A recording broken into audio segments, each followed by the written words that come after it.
Boa noite a todos que nos acompanham pelo Facebook da Câmara Municipal de Mirassol. É um grande prazer a audiência de todos. Boa noite também às nossas convidadas aqui presentes hoje, às quais já antecipo nosso agradecimento pela participação do primeiro Fórum da Semana da Mulher. Nesta quarta-feira, dia 10, vamos dar sequência aos debates do primeiro Fórum, tendo como tema da noite a saúde da mulher. Para discutir as questões que norteiam esse assunto, temos aqui a presença da doutora Maria Fernanda Trabucci e a servidora municipal Perpétua Matias, que atua na área da saúde.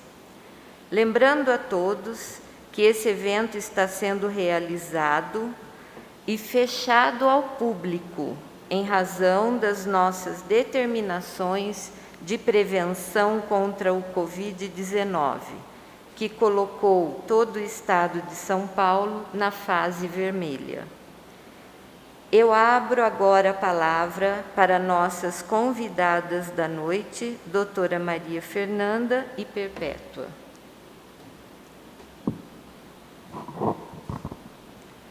Boa noite a todas aqui presentes. Boa noite a todos que estão acompanhando nas redes sociais. Eu agradeço de coração a oportunidade de estar aqui com vocês, de poder falar um pouquinho sobre a saúde da mulher e de participar desse fórum que é com grande alegria e surpresa, que está sendo feito pela primeira vez em Mirassol. Mostra um início aí com renovações e com a preocupação com relação à mulher na nossa sociedade. Eu sou médica, sou cirurgiã, sou mãe e vim aqui um pouquinho debater com vocês sobre a saúde da mulher e a importância da mulher lembrada no Dia Internacional da Mulher. Lembrando que foi um dia, não especificamente o dia criado em virtude de conflitos, mas sim da lembrança da importância da mulher no meio de trabalho, com relação à importância da sua vida e o direito ao voto. E é o que nós buscamos aí lembrar todos os dias, mas principalmente nesse dia 8 de maio e na Semana da Mulher. Boa noite. Boa noite a todos presentes. Também tem quem acompanha, veio pelo Facebook. E eu fico lisonjeada por ter sido convidada para estar aqui nesse debate, né?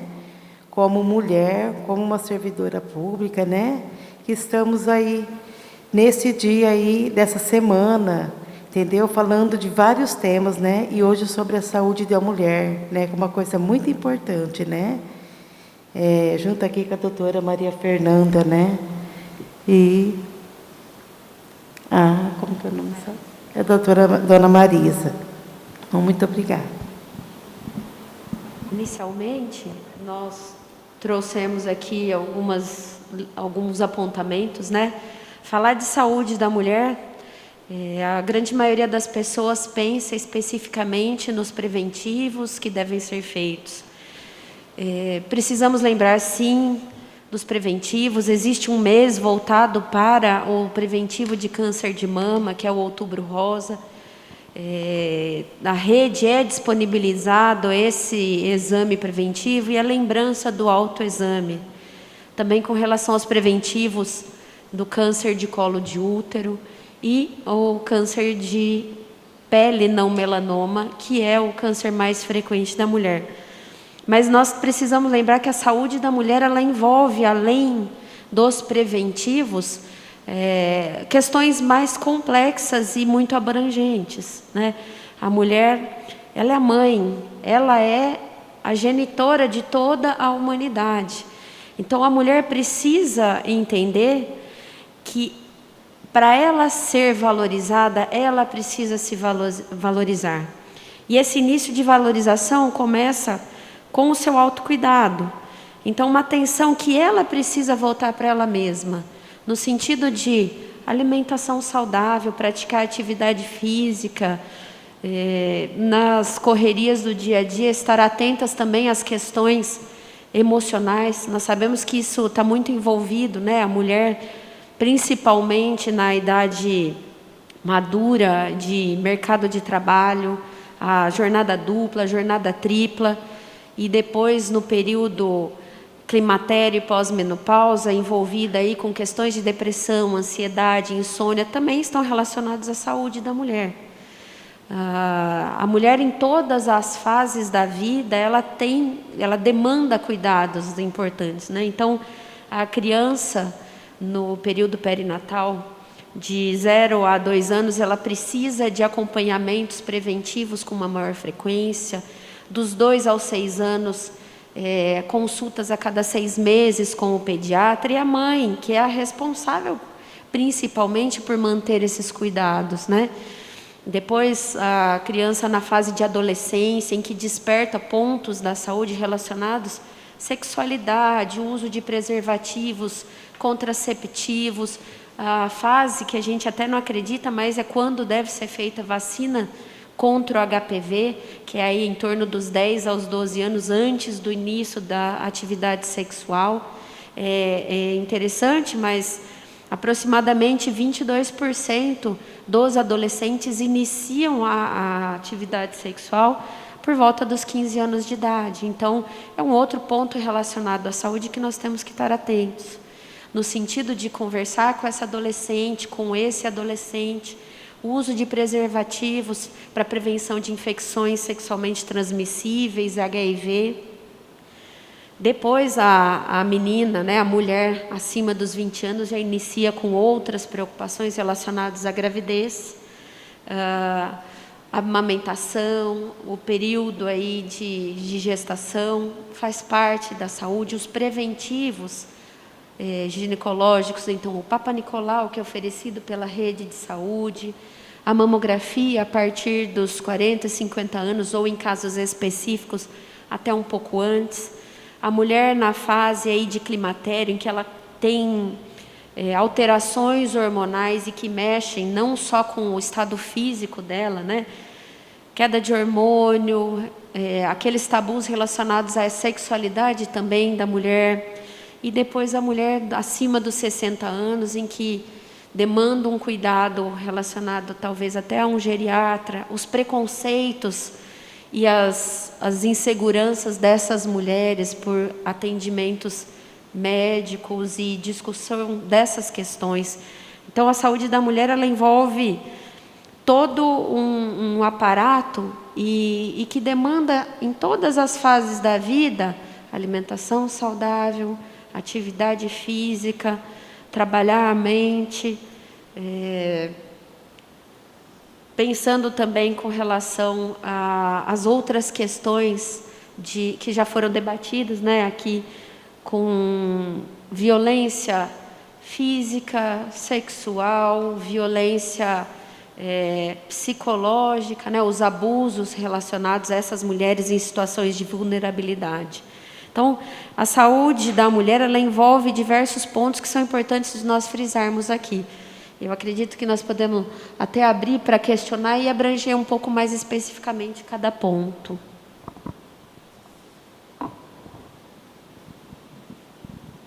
Então, doutora, como você falou, em todas as fases da mulher, entendeu? Ela tem que ter um cuidado, entendeu? Porque, como você falou, na adolescência, entendeu? Há uma necessidade para aquela idade, entendeu? Uma necessidade dela estar indo no médico, né? E depois tem a fase que já se tornou jovem, já se tornou mulher, entendeu? Então, tem que ter o cuidado, orientações, né? Muito bom isso daí. Então, nós já passamos por todas essas fases, né? Eu, como mãe, né? Sou mãe de 3 filhos, né? E agora sou avó também, né? De um netinho, né? E, assim, eu acompanhei, né, como a senhora está falando, isso aí também foi um pouco da história da minha vida. Por quê? Porque desde bebezinho, né, a gente sempre teve esses cuidados, né, de levar para as vacinas, levar no pediatra, né, aí depois ia acompanhando, entendeu? As crianças até hoje, minhas filhas já são adultas, né, então a gente como mulher, né, a gente passa por essa fase, a gente tem um cuidado como mãe, entendeu, na sociedade, né, de estar acompanhando os filhos da gente, né? De estar. A gente passa por tudo isso. E é muito importante, entendeu? É muito importante a gente sempre ter uma orientação médica, sempre procurar um posto de saúde, né? Porque ela tem profissionais, entendeu? Que vai ajudar nas orientações. Como eu trabalho num posto de saúde, eu vejo lá muitas mulheres procurando a enfermeira, né? Tem uma enfermeira lá muito... Na verdade, a equipe de enfermagem ali é muito assim, é muito comprometida com o trabalho, entendeu? Então atende, faz um atendimento, entendeu? Abre o primeiro atendimento do pré-natal da gestação, é aberto com a enfermeira, entendeu? Ela abre, dá todo um aconselho, acompanhamento, entendeu? Depois disso passa para o ginecologista para ter acompanhamento até vir até a gestação, né? Acompanhar, né? Todos os meses da gestação da criança, entendeu? Isso é muito importante. Aproveitando, eu gostaria de introduzir mais um questionamento para as duas, se possível, para a doutora e para a senhora Perpétua. Se a pandemia, ela atrapalhou em alguma coisa, em algum momento, essa procura da mulher aos postos de saúde ou aos médicos, as senhoras acreditam assim que tem acontecido por medo, às vezes até, delas deixarem de procurar? Então, onde eu trabalho, na verdade, não tem acontecido. O que tem acontecido, assim, que está tendo atendimento até... Os clínicos estão tendo atendimento com horários específicos, né? Até por causa das aglomerações que não pode ter. Mas no caso da mulher, sempre que procurado, tem um agendamento lá, entendeu? Para passar com a enfermeira, entendeu? Assim, o que aconteceu foi isso, de ter colocado assim, horários para atendimento. Isso é importante esclarecer para sim, mas na verdade, o atendimento assim, continua normal, você entendeu? Continua sendo atendimento normal. Ótimo. Doutora, por favor. O que nós vemos, generalizando pelo Brasil, que as mulheres, não só as mulheres, na verdade o atendimento básico, primário, em saúde, ele é deficitário. Então, tem deficiência tem carência de profissionais para prestar esse tipo de atendimento. Então, a grande maioria dos serviços é desorganizada já, no sentido de filas de espera e de atendimentos ou pouco especializados e sobrecarregados. Então, isso já é um basal. O que nós vemos é que a saúde, os preventivos femininos, pelo menos no sentido de Papa Nicolau, graças a Deus, uma das coisas que é bem feita, mas não, e isso é uma tristeza falar como médica, mas não pelos médicos. Porque o que as unidades de saúde conseguiram se organizar é que um enfermeiro ou uma enfermeira realizasse. Então, eles se formaram técnicos em realização de Papa Nicolau para avaliação das doenças que podem ser precursoras de câncer de colo de útero. Então, nesse sentido, existe este cuidado, existe o preventivo, mas eu acredito que a pandemia, ela gerou uma dificuldade no sentido de não poder aglomerar, os horários ficam mais restritos e as pessoas estão com medo mesmo de se expor. Aqui em Mirassol, eu sei que foi criado um fluxo para as pessoas que têm sintomas respiratórios e precisam de um atendimento de rotina. Então, não é Covid, mas está tendo algum sintoma, eles vão diretamente para uma unidade. E as outras unidades são responsáveis pelos atendimentos das rotinas. Então, eu acredito que isso sobrecarregou de uma certa forma as outras unidades. Mesmo o paciente, eu acho que as pessoas não foram tão informadas de que elas teriam que procurar outra unidade que não aquela habitual. Por exemplo, o postão. O postão virou o lugar de referência para os pacientes COVID. Então, às vezes, alguns pacientes procuravam o postão primeiro, porque era o lugar de referência. Chegava lá, não, aqui é só COVID, você tem que ir para outra unidade. Eu acredito que sim, que atrapalhou. Apesar que a Perpétua aqui tem o contato mais direto, pode, às vezes, ter mais dados. Mas eu acho que as pessoas também ficaram com medo. A senhora quer falar? Não? Doutora, a senhora citou a respeito do câncer de pele, que é uma incidência grande, e a senhora poderia discorrer mais profundamente sobre isso? Sim, é interessante que muito se fala em câncer de mama, né? E em câncer de colo de útero, que são cânceres que podem ser prevenidos pelos exames de rotina, mas ninguém fala que hoje, pelo IBGE, o câncer que mais acomete a mulher é o câncer de pele, não o melanoma. E ele está diretamente relacionado à exposição solar. Então, o ideal seriam consultas.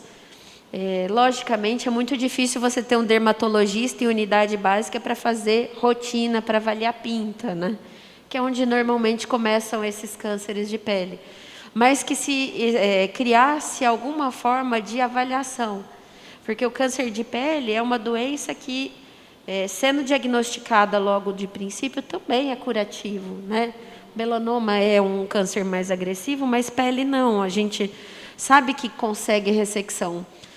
Eu atendi aqui em Mirassol até 2018, se eu não me engano, eu fazia ambulatório de cirurgia geral e também fazia pequenas cirurgias. E tem uma grande dificuldade para o paciente chegar aqui em algum lugar para fazer ressecção de pequenas cirurgias.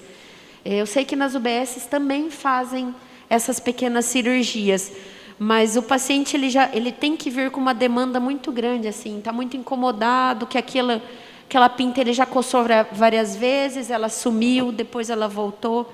Então, é um tipo de câncer que demanda um olhar clínico.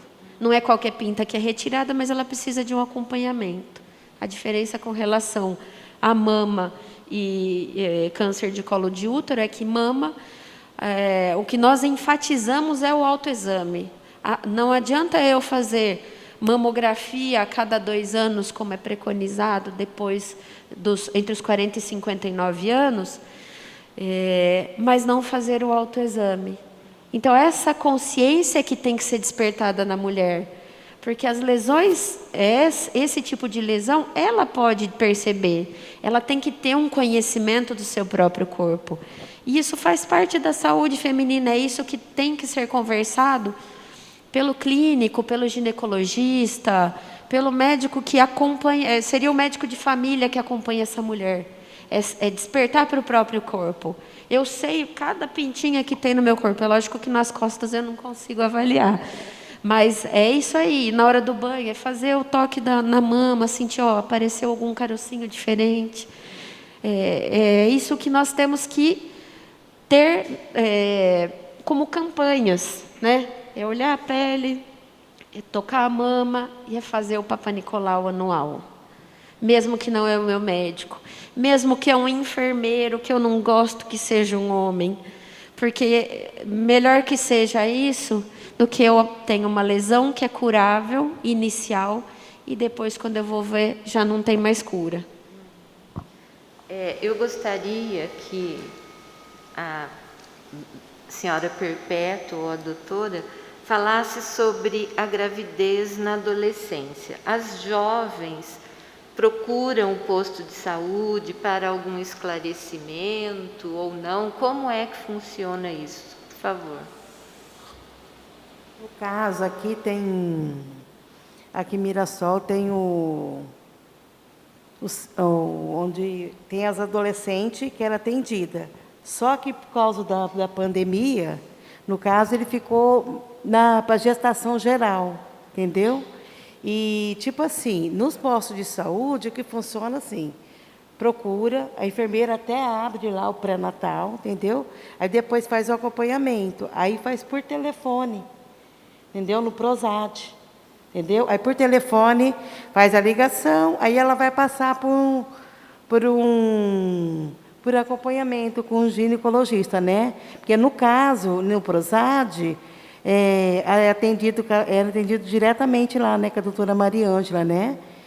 E também, eu não sei se ainda continua atendendo só adolescente lá, se ela continua fazendo a parte também de adolescente, entendeu?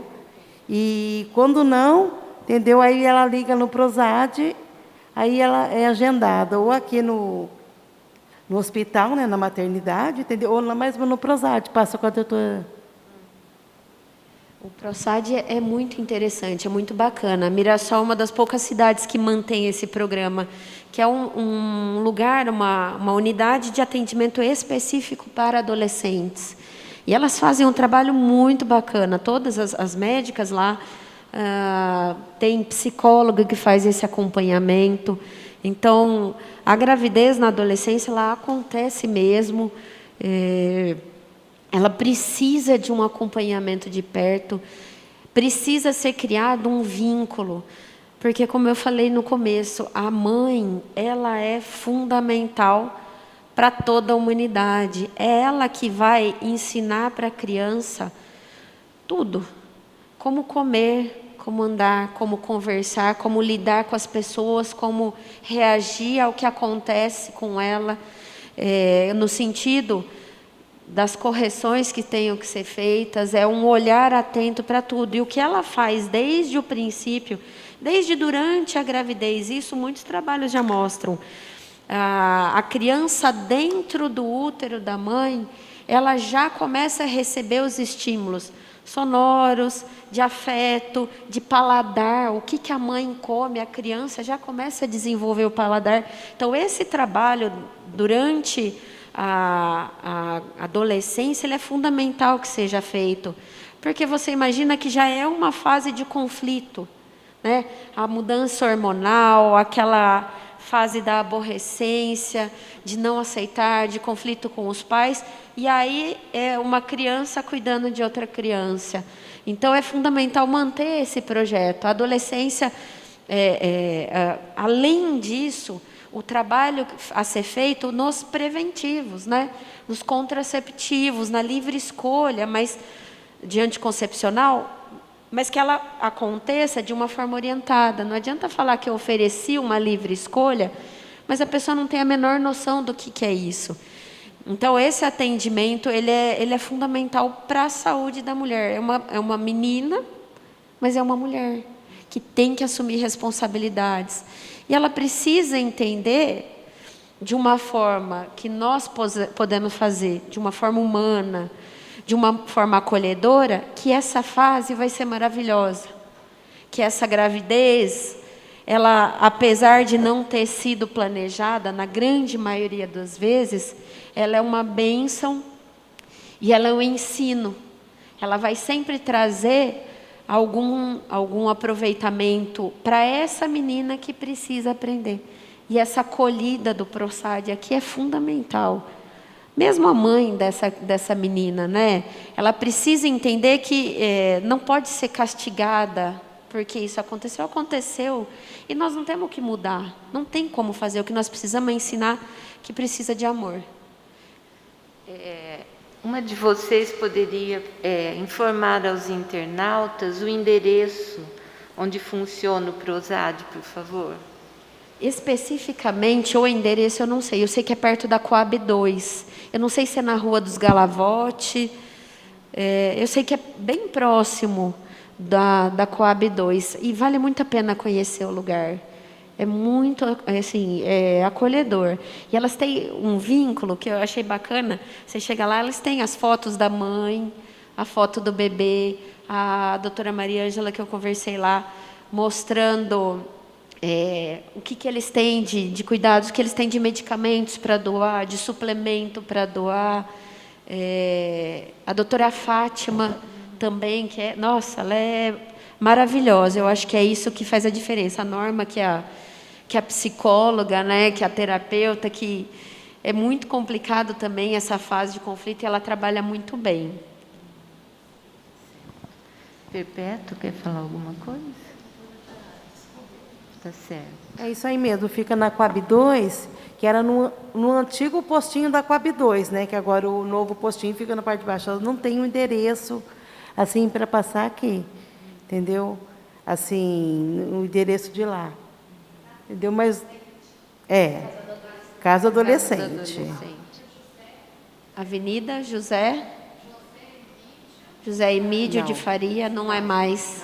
Não é mais. Ele era aqui próximo do centro. Isso.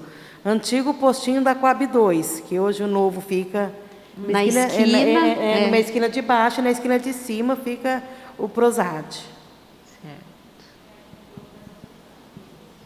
Mas tem, na internet eu sei que tem, porque eu pesquisei. Então tem o postão da Coab 2, tem o Prosad e tem onde é o de saúde mental. Como que chama de saúde mental? O CAPS. Eles são as 3 unidades próximas ali. Sim. Doutora, no início da sua fala, a senhora mencionou a respeito do Outubro Rosa. Então, a gente percebe que há, durante o mês de outubro, uma mobilização a respeito disso. E a senhora tem alguma sugestão para que isso aconteça mais frequentemente, principalmente nos órgãos municipais, agora com a nossa vereadora Cida, que está se propondo aí a fazer esse trabalho brilhante aí na Semana da Mulher? E tenho sim. Na verdade, Outubro Rosa é um movimento muito bacana que foi criado para levantar, para lembrar de que a mulher precisa se conhecer e se tocar, né? Tanto que um dos slogans de algumas campanhas é para mulher se toque, né? É importantíssimo nós falarmos, ou às vezes até seria interessante criar campanhas mensais para despertamento das mulheres nesse sentido. Não depende só do serviço público de saúde, depende da pessoa em si. Pensar nela. Outubro Rosa é interessante para ela lembrar que todo ano ela tem que fazer este exame preventivo. Então, anual, lembro que eu preciso fazer. Mas, e tem um outro ponto, em Mirassol nós temos mamografia, é disponibilizada pelo SUS e ela é subutilizada. É uma pena, porque eu não sei se o problema é gestão. Então, o que acontecia até, não posso falar hoje, mas até 2 anos atrás, tinha muita mulher que ia para Rio Preto ou para Catanduva fazer mamografia, sendo que tinha o serviço aqui em Mirassol e às vezes sobrava vaga, sobrava cota. Então, talvez um levantamento nesse sentido é interessante de ser feito. Lembrar que nessas campanhas tem alguns públicos específicos.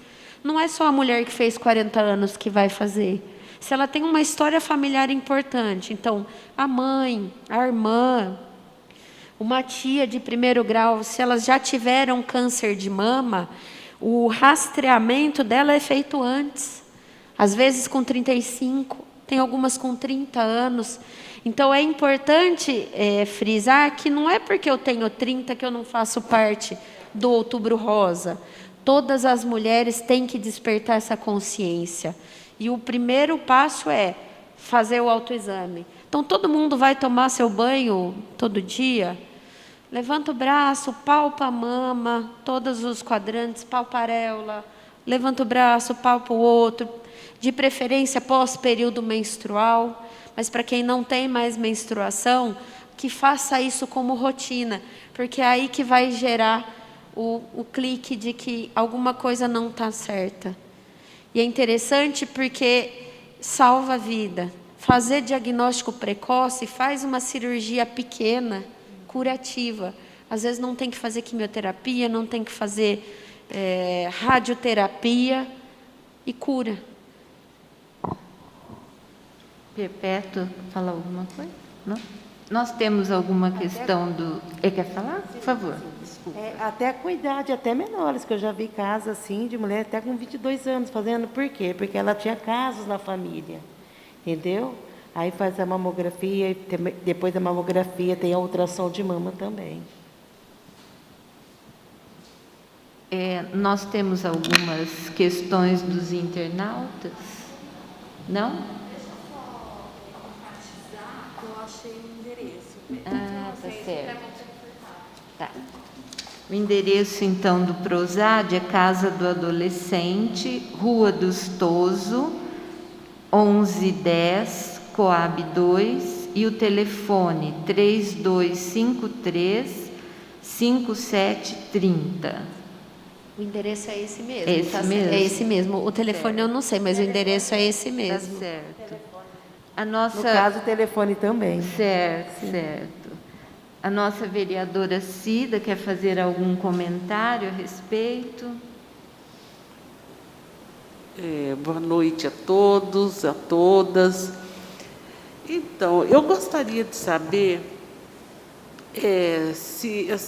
o que mudou agora na vida da doutora, da Perpétua, com essa pandemia, no seu dia a dia na área da saúde.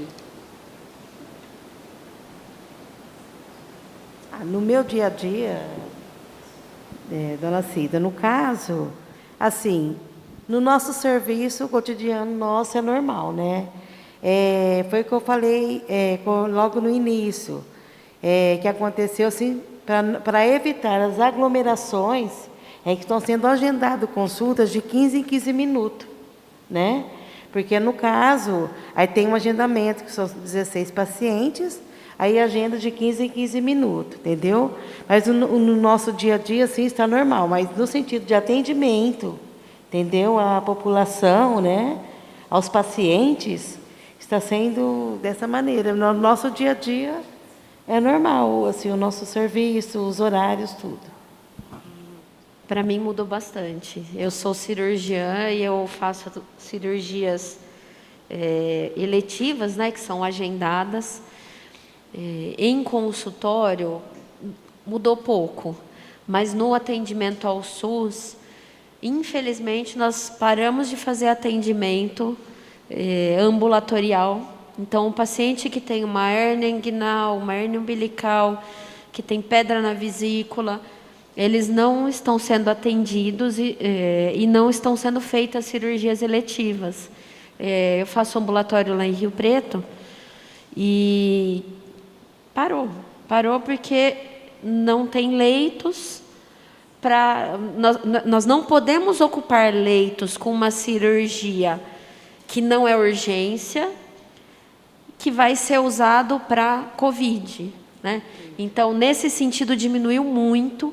E no outro sentido, que eu faço urgência e emergência, aumentou muito o número de cirurgias de urgência e emergência. Então, o paciente que tinha aquela pedra na vesícula, que a gente ia marcar, ia ser uma cirurgia mais tranquila, ele tem chegado normalmente com a vesícula inflamada, infeccionada, já complicado, e a cirurgia na urgência também é mais complicada, as hérnias encarceradas. Então, o nosso volume cirúrgico de urgência aumentou, o meu trabalho aumentou, e para os coitadinhos dos pacientes aí que dependem disso, eles estão sofrendo em casa sem poder fazer cirurgia, porque é difícil. Dá para entender a situação também, tanto da instituição como dos governos, que precisa ter leito de retaguarda para COVID.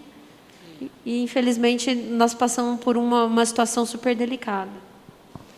Verdade, doutora. Estamos passando por uma situação delicadíssima, né, em todas as áreas.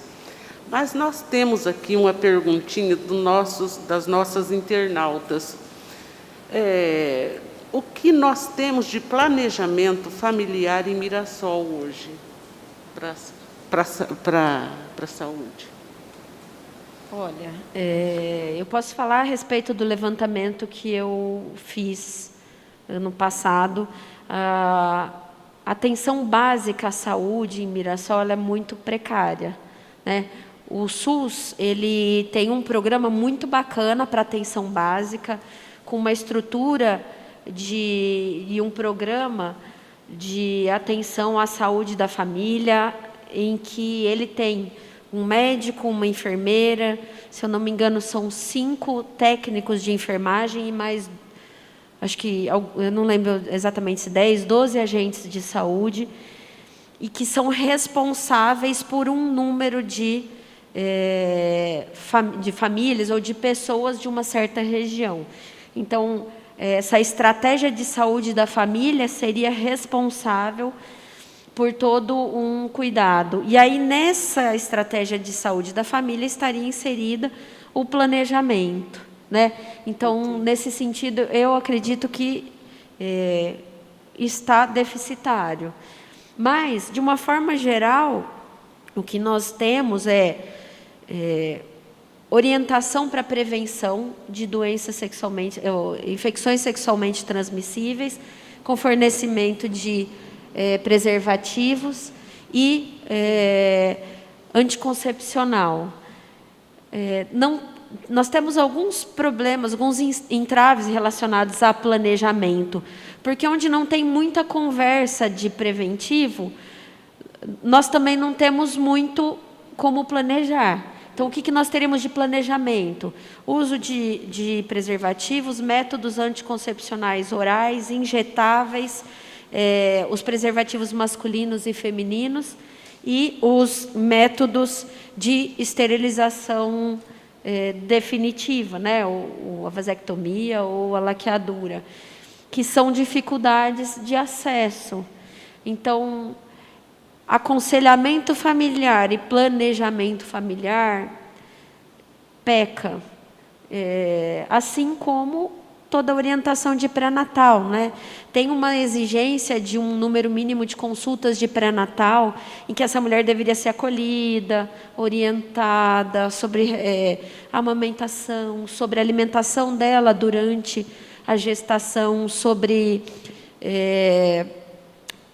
o parto, o tipo de parto que vai ser realizado.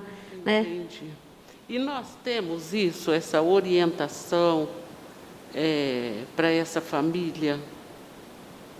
Hoje, na rede pública? Então, na nossa rede pública, nós não temos ginecologistas atendendo na UBS. Não tem ginecologista, não tem obstetra na nossa unidade básica de saúde. Quem tem é o ProSAD, né? Então, até acho que algumas gestantes iriam para o ProSAD. E aí, o que eu sei é que foi feita uma parceria do município com o hospital e maternidade, e aí as mulheres estavam sendo atendidas no pré-natal lá no hospital e maternidade pelos obstetras de lá. Foi uma compra de serviço para poder prestar, mas se você for avaliar nosso UBS, não tem. Eu acredito que quando teve uma troca com relação a ponto, acabou ficando só um ginecologista obstetra na rede. Eu acho que agora ele teve que se afastar por motivos de saúde.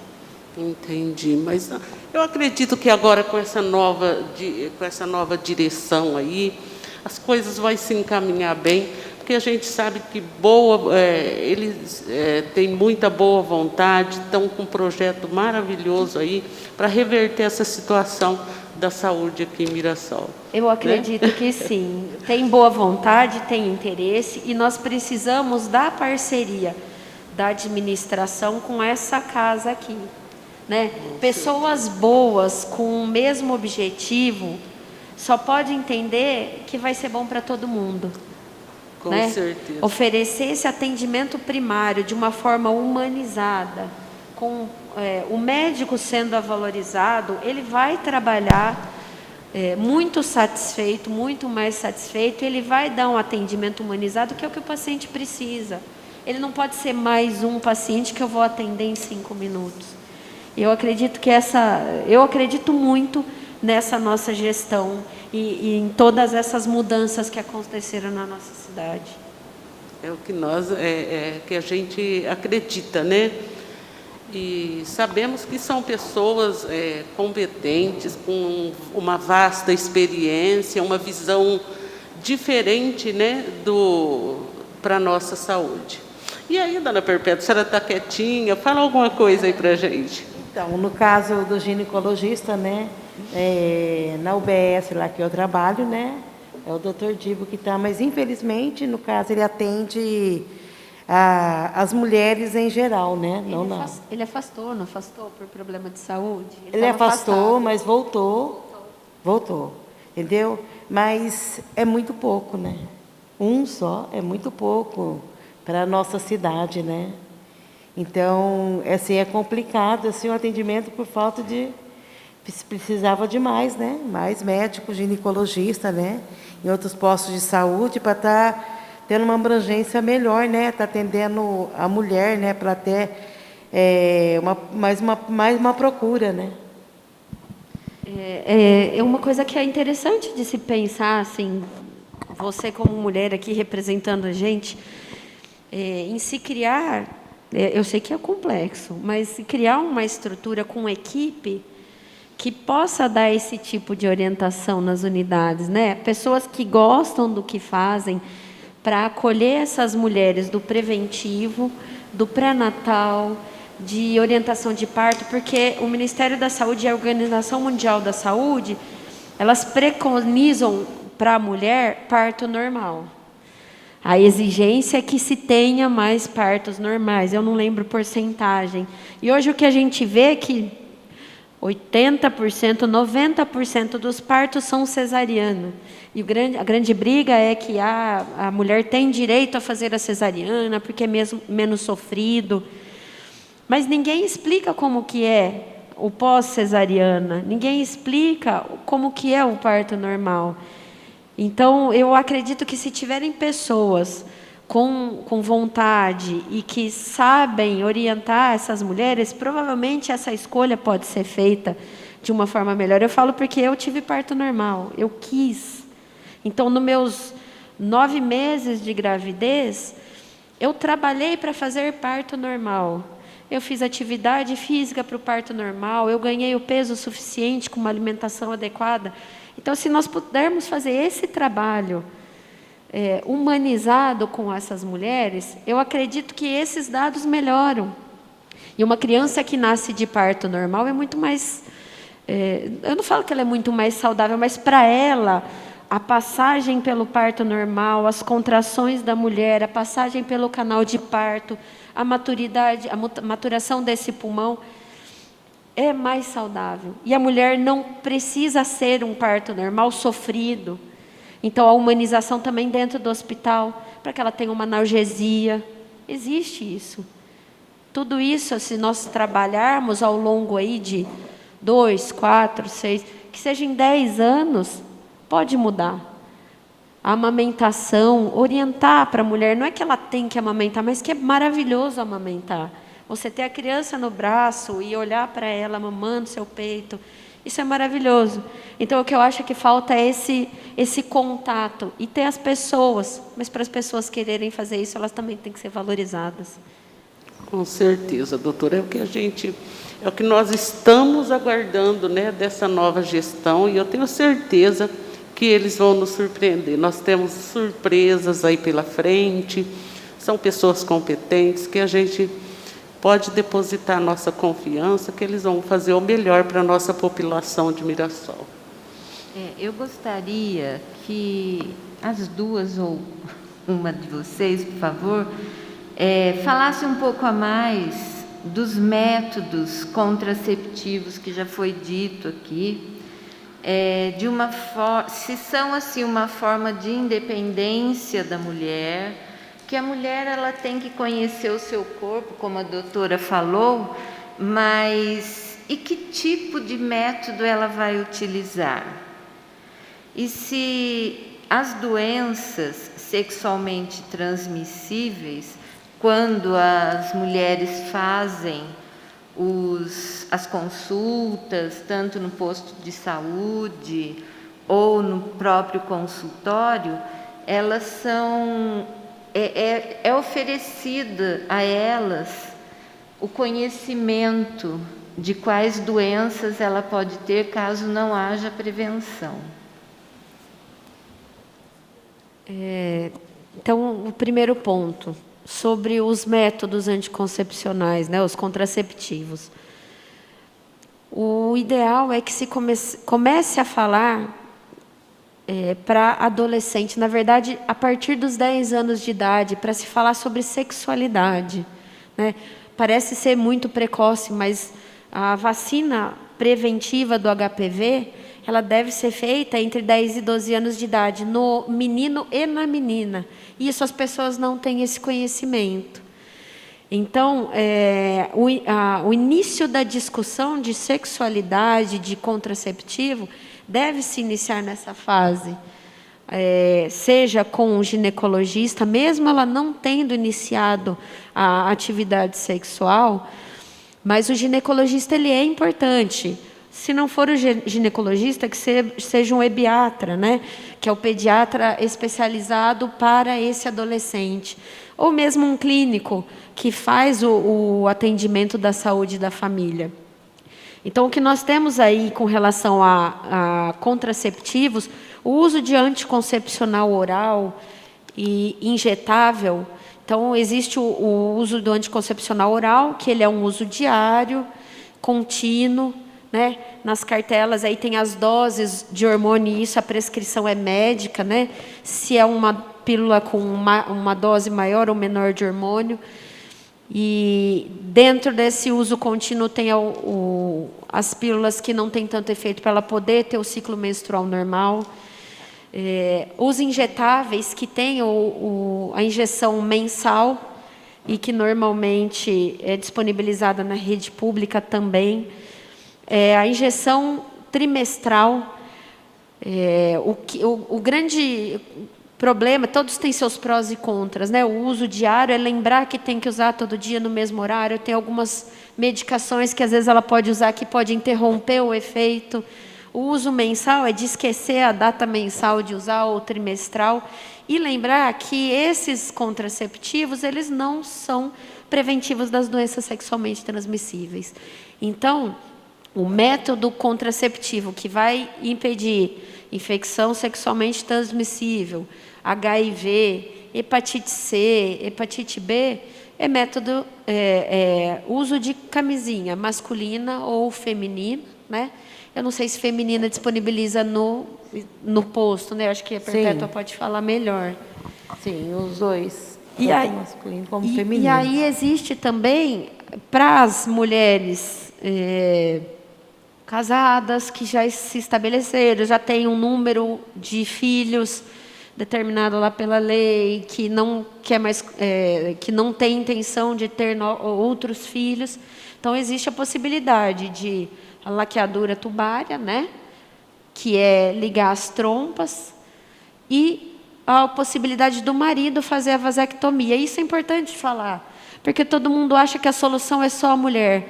Para a mulher fazer o procedimento, é um procedimento que precisa de anestesia, normalmente é uma raquianestesia, precisa de internação, e existem complicações, que é um procedimento cirúrgico. Para o homem, é um procedimento muito mais simples, feito com anestesia local, não dá esterilidade, que é o grande tabu. O homem acha que isso vai causar uma esterilidade, e não causa. E são 2 pequenos cortinhos que não vão aparecer. A anestesia local fez o procedimento, foi embora. Depois de 30 dias faz o espermograma está zerado. Está prevenida a gravidez, mas não está prevenida a infecção sexualmente transmissível. Eu acho que era isso. Você perguntou alguma outra coisa? Não, é isso mesmo, doutora. Obrigada. Perpétua, quer falar alguma coisa? Já? Tá certo. Vereadora Cida, falar alguma coisa, por favor? Doutora, a senhora acha que essa vacina HPV, né, para o adolescente masculino e para o feminino, a senhora acha que é uma falta de divulgação? Eu tenho certeza que é. Eu acho que tem muita desinformação. Porque se nós tivermos um acompanhamento adequado, nós temos aí, desde que a criança nasce, uma carteira nacional de vacinação. E existe um calendário que deve ser seguido. Se eu não me engano, não está no calendário a vacina do HPV. Então, o ideal é que talvez fazer mais campanhas ou incluir, porque tem na rede pública, não tem a vacina do HPV? Sim. Então, o ideal é ser feito antes de iniciar a atividade sexual, a relação. Eu acho que é falta de divulgação mesmo. E você vê que é uma coisa tão boba, mas que salva a vida, porque tomou a vacina, a chance de ter um HPV, que é uma doença que predispõe ao câncer de colo uterino, ao câncer de vagina, ao câncer de canal anal e ânus. Então, é muito importante que se faça essa lembrança, né? Essa divulgação. E a senhora acha que que há também um preconceito pela desinformação? Eu não sei falar sobre preconceito. Eu acho que o que existe é uma dificuldade de diálogo, não por parte do adolescente. Por parte do adolescente, sim, no sentido de eu não vou falar com meus pais sobre sexo. Mas também por parte dos pais de ter essa conversa com os filhos. Em que momento que eu falo? Na escola, eu não sei rede pública, mas eu sei que algumas escolas privadas, eles começam já a falar no sentido de gravidez e introduzir esse assunto. Mas precisa ser falado. E o que não se fala em casa, talvez devesse ser falado na escola. Sobre o sexo, não digo o sexo em si, mas sobre o menino, sobre a menina, sobre o se conhecer, o saber o seu corpo. Então, eu acho que esse preconceito existe. Uma prevenção, né? Para entender, porque a criança desinformada, o adolescente desinformado, em algum momento, ele pode ser abordado, ele não saber o que se passa e acontecer, de ter uma relação desprotegida, acontecer uma gravidez que é ruim, mas o pior ainda é adquirir uma doença como o HIV ou como a hepatite C, que é até pior, né? Porque HIV hoje nós temos tratamento. É muito complicado, mas eu acho que sim, é preconceito. E acho que às vezes até por esse preconceito aí, essa desinformação para o adolescente sobre o sexo, lá fora, né, ou ele tem essa curiosidade vai ter essa curiosidade de conhecer e automaticamente ele vai lá, né, conhecer como que é. O que não é falado em casa, ou não é falado na escola, ou não é falado pelo médico dessa criança, ela vai buscar nos colegas, e os colegas vão buscar hoje na internet. E aí é onde a gente vê muita coisa acontecendo numas idades muito precoces. Então, as fotos enviadas nas redes sociais. Às vezes, a criança tem um acesso à rede social e ela acabar sendo abusada por pedófilos, né? Não abusada fisicamente, mas psicológica, emocionalmente, por desinformação, por curiosidade, por querer saber. E aí o que a gente não fala, ela procura por conta própria. Eles são curiosos, eles precisam de informação e eles precisam de limite. Então o contato dos pais, o contato da escola é importante. É isso aí.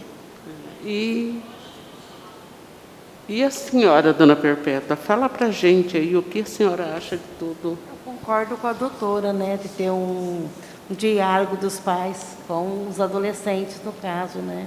E realmente hoje, principalmente na internet, né, que eles já vão e procuram e podem procurar as informações certas, mas pode também, na maioria das vezes, a errada, né. e seguir outros caminhos, no caso, né? Então, é meio complicado, sim. Então, é um assunto, assim, meio delicado, às vezes, para os pais, mas é importante, né? Porque faz parte da formação da educação da criança. Posso só fazer um adendo?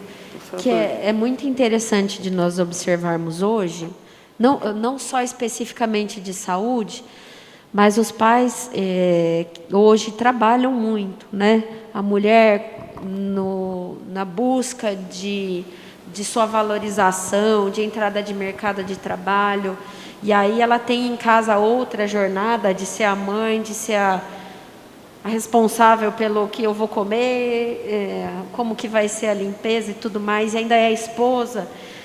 Então, esse acúmulo de tarefas, eu acredito que gera um estresse, um cansaço, e aí na hora que chega em casa, está tão cansado que acaba delegando a educação, a conversa para outras pessoas ou outras coisas. Então, eu estou tão cansado que pega meu celular, mexe aí na internet e deixa eu descansar porque eu estou cansada. Então, eu acho que o que está faltando é isso, delegar para outros a sua responsabilidade de cuidar. Eu fiz um filho, pode até não ter sido no momento que eu queria, mas ele aconteceu, ele existe, ele está comigo e ele é a minha responsabilidade, e eu sou responsável do que ele vai ser perante essa sociedade. Se eu não tiver esse olhar atento hoje, a vida inteira ele vai me dar preocupação, e para a vida dele vai ser muito ruim. Então eu acho que esse olhar de eu estou cansada, mas ele precisa de mim, ela precisa de mim, é fundamental. E outra coisa, antigamente a escola tinha um poder de educar. Hoje, tudo que se faz na escola, o professor, a criança sofre bullying, o professor está abusando do poder, então os pais delegam para a escola não pode fazer. E aí essa criança não tem limites, não tem conhecimento e vai formando uma sociedade muito diferente do que é o que a gente poderia ter.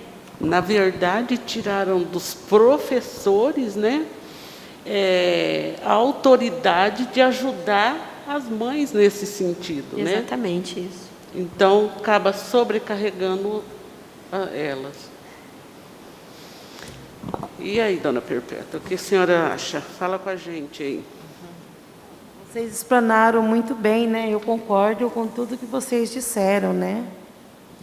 Nós já estamos encaminhando para o final do nosso bate-papo, então gostaria que cada uma de vocês, por favor, das senhoras, fizesse um comentário final, se esqueceu alguma coisa ou quer complementar algo que foi dito. Para mim, o debate foi muito bacana, entendeu? Assim, foi esclarecedor. E nós estamos falando aqui da Semana da Mulher, né? Eu trouxe um poema aqui para deixar aqui, para nós e para todos que estão nos acompanhando. O poema é Nasce uma Mulher, a autora Norma Penido Bernardes. Em meio a tantas expectativas, entre tantos sonhos e esperança, eis que um choro de criança, de repente, ecoa pelo ar. E neste momento instante, surge um ponto qualquer, uma voz firme e possante que diz: é uma mulher. Nasceu, é pequenina e delicada, mas pelo nome de mulher é chamada. Em todo o tempo por onde ela andar, sempre alguém vai lhe chamar pelo sublime nome de mulher. Mulher, já nasce com a identidade, carregando sobre si a responsabilidade de ser feminina, graciosa e diferente, aquela que na batalha da vida é guerreira e na hora mais difícil e derradeira tem sempre um sorriso para dar. Nasce uma mulher, mais uma entre tantas, mas é única, é ímpar, é a primeira, aquela que o Senhor deu por companheira ao homem que tão só no paraíso vivia. Então, ela encheu a sua vida de alegria, e como as flores sublime, tornou seu viver. Ela nasce e floresce para o mundo trazer o seu doce perfume de mulher. Muito obrigada a todos. Bonita, muito linda.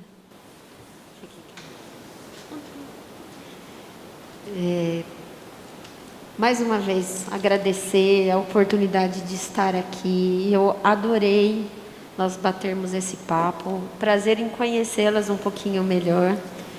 Eu gostaria também de deixar uma mensagem. Mulher, você é a grande fonte de vida da humanidade.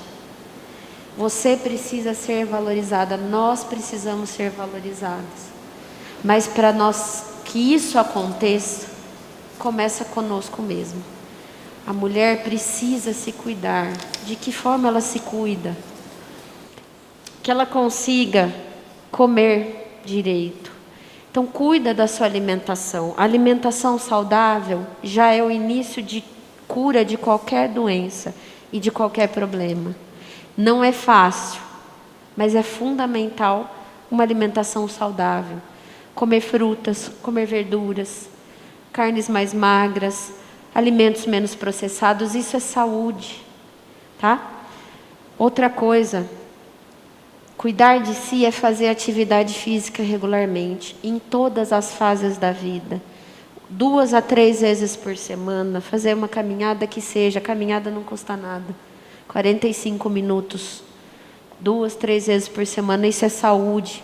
Isso mostra que você se ama, que você se gosta. Eu sei que é difícil trabalhar o dia inteiro, chegar em casa, fazer almoço, trabalhar, chegar em casa, fazer o jantar.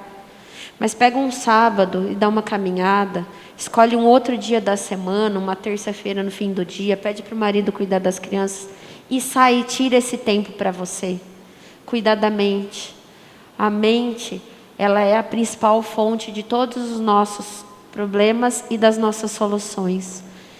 Tirar 5 minutinhos no final do dia, depois que as crianças todas foram dormir, que acabou o trabalho, senta na sua cama, faz um silêncio, pense em tudo ou não pense em nada, mas 5 minutos pode mudar todo o seu dia.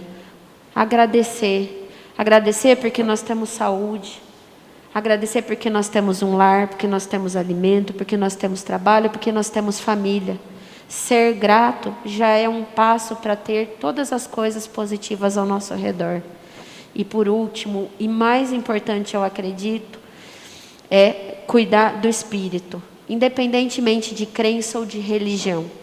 Mas acreditar, ter fé, pedir e agradecer é o que mantém a gente firme para no dia seguinte levantar e fazer tudo de novo e um pouquinho melhor. Então, para que a mulher seja valorizada, tudo isso que eu falei, só basta ela fazer. Não é governo, não é o marido, não é o filho, não é o patrão, é ela. Se você fizer isso, se nós fizermos isso, nós vamos mostrar para os nossos filhos que nós temos a chave de fazer o mundo melhor. Mostrar o amor que nós temos, mostrar que nós somos capazes e não ficar brigando por ser igual a um homem. Mulher é mulher, homem é homem. E esse é o nosso valor. Nós temos o poder de colocar pessoas exemplo, de colocar pessoas melhores. Então, agradeço a oportunidade e desculpe aí que eu me empolgo em falar disso, mas nós somos muito importantes para o nosso mundo.